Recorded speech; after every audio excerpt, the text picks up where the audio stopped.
Got the technical director out here, David, putting on a session behind us. So the players, not only get exposure to him, but we're trying to create a pathway through the academy. So we've got a couple of players already in the academy, but I think the SPL, every year it's just growing. We've got students from outside at private schools knocking on the door now, trying to be part of our system because they know what the SPL can give them, and that's competitive matches during class time, but also with qualified coaches. With the SPL schools, it gives us a good partnership with schools.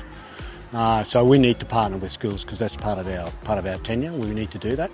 Also gives us an opportunity to work with the coaches in those schools, mainly the Brisbane Rawway, but also gives us access to their players to have a look at what there is in the school system where they are. So it's a good partnership for us to have. So David spent a lot of time obviously addressing the coaches today, using the players as the platform, but spent a lot of time with the coaches. So they're not just doing their coaching accreditation and then 2 or 3 years later they haven't really had any PD on coaching. So I think it's been brilliant having him out. Graham Fife, Warren Moon, you got exposure to all the raw coaches, the top end coaches that we can all learn from.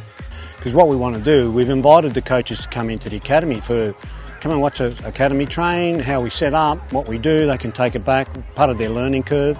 I'm visiting another school next week to help that teacher along the way. I think it's a good partnership for us to have. Through Football Queensland, I assess the C licences, so we've given opportunity to some coaches in the SPL that are still waiting for assessment. They'll put on a session later today, which will be able to be live assessed.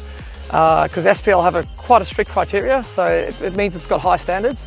And a good thing for players, it means you're going to have qualified coaches working within the program with them.